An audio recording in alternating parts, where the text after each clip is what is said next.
The upload slowed to a crawl before anyone fully noticed.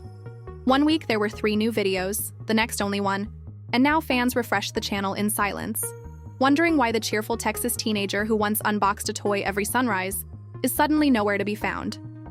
Comment after comment stacks beneath the latest clip. Where's Ryan? Is he okay? Let the kid rest. For the first time in 9 years, the world's most famous 13-year-old is letting the algorithm spin without him. And the strange part isn't the disappearance itself, it's how quietly it's happening. No tearful goodbye, no clickbait finale, just a soft fade out from $1 billion stage. To understand why the camera might never swing back, we have to rewind to the day a preschooler cracked open a plastic egg and cracked open YouTube's vault at the same time. Back in 2015, Ryan was 3, and the idea of a child influencer sounded almost quaint. His mother, Loanne, an ex-chemistry teacher with a marketer's instinct, filmed him toddling through Target, selecting a giant mystery egg and squealing when bright-colored trinkets tumbled out. The video cost nothing. It earned millions of views overnight. Within months, Ryan's toy review became a daily ritual for toddlers everywhere. Desperate parents finally had a 5-minute break while a tiny stranger joy screamed his way through new Hot Wheels. The algorithm loved every second. Children rewatched, advertisers salivated. YouTube's recommendation engine pushed the channel to the top of the Kids tab faster than you can say ad-friendly content. By 2017, Ryan was pocketing more in a month than most families saw in a lifetime. Forbes crowned him the world's highest-paid YouTuber at 6 years old, tagging the payout at $11 million, before he'd lost his baby teeth. Subscribers ballooned to 40 million, views to 60 billion, and somewhere along the line, the family legally changed its surname from Guan to the more brandable Kaji. Every bubble blaster he giggled over sold out at Walmart. Each slime kit he poked spawned copycat channels worldwide. Suddenly, being adorable on screen wasn't just a hobby for toddlers. It was a business plan for their parents. And business was absurdly good. The toy aisle was only the first cash register. The empire had bigger shelves to conquer. Merch was the next natural step, and it hit like a tidal wave. Ryan-branded race cars, toothbrushes, backpacks, breakfast, cereal. The kids' grin beamed from half the children's section at big box stores. Nickelodeon greenlit an animated series. Amazon signed exclusive specials. Walmart dedicated entire end caps to Ryan's World mystery eggs that cost more than some streaming subscriptions.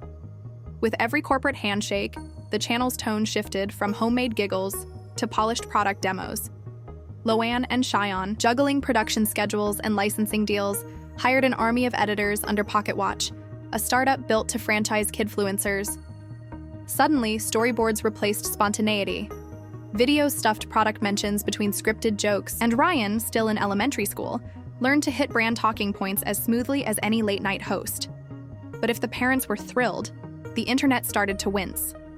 Reddit threads buzzed. Is this exploitation? Does Ryan even get a childhood?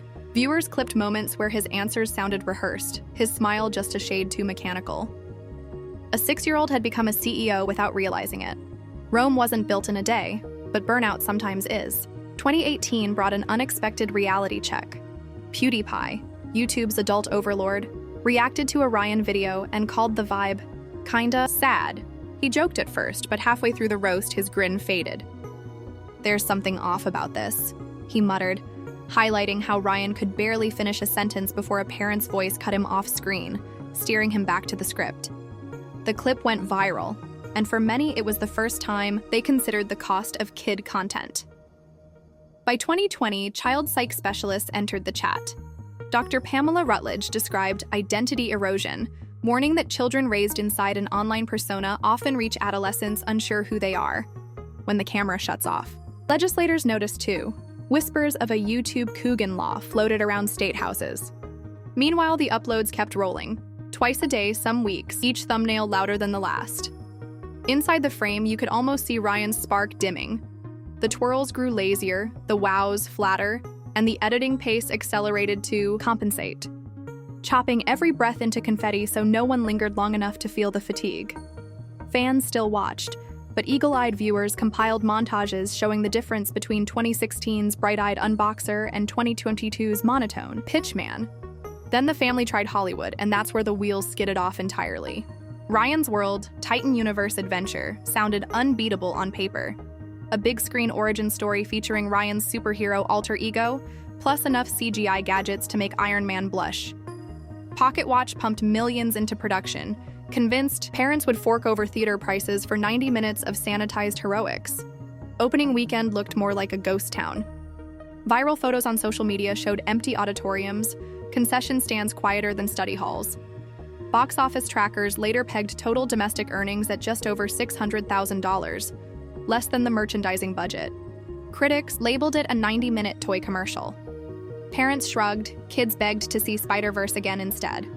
Financially, the flop stung. Spiritually, it was a sledgehammer. For the first time, Ryan's brand met an audience that could walk out, and they did. Behind closed doors, the Kajis reportedly faced a choice: double down or finally let the boy breathe. The decision revealed itself slowly, visible only in the gaps between new uploads. Spring 2024, uploads dip from daily to weekly. Summer, every xiao other week. By winter, entire months pass with nothing but compilation videos. In the rare fresh clips, Ryan sounds raspy from puberty, his once wide grin replaced by a polite half smile. He reads cue cards about history facts instead of shrieking over slime, and halfway through each segment, he's replaced by animation or voiceover. During a subdued podcast appearance, Cheyenne casually mentions that Ryan's main priority is school, and he can quit whenever he wants. The line lands with a thud. If he could quit anytime, why hadn't he? A week later, Ryan, a teenager now, appears at a Comic-Con panel and admits he loves drawing and might pursue animation. For longtime viewers, that sentence sounds less like a hobby and more like a rescue boat. You can map the withdrawal on analytics charts. Mid-2021 AVG 1.2 uploads, chart day mid-2023 AVG 0.45, early 2025 AVG 0.18. Across 3 years, the empire slows to a hush, and nobody officially explains it. Maybe they don't need to. For once, the silence speaks for itself. But empires rarely crumble. They diversify. If one golden child walks off stage, perhaps 2 younger ones can take the spotlight. Enter the twins, Emma and Kate, 8 years old. Hair bow colors swapped each video so parents can tell them apart in thumbnails. Their channel, EK World, launches with unboxing marathons that look uncannily like Ryan's early catalog. There's a branded doll line within 6 months, Target end caps within 9, and a slime laboratory playset by Christmas. The cadence feels familiar. Squeals, parental prompts, product shots, rinse, repeat. If Ryan's fade-out raised ethical eyebrows, the twins' rise drops jaws. Viewers spam comments. Don't repeat history, yet every fresh upload still racks. Up millions of views. Advertisers return. The cycle restarts. The Kajis call it family entrepreneurship. Critics call it déjà vu. While the second generation rehearses, lawmakers finally decide to rehearse some lines of their own. Illinois breaks the stalemate in 2024, passing the first U.S. statute mandating that kidfluencer earnings go into trust accounts. The law covers revenue splits, screen time limits, and, crucially, retroactive compensation for kids who've already bankrolled mom and dad's mortgage. Suddenly, every family vlogger in the Midwest scrambles for accountants.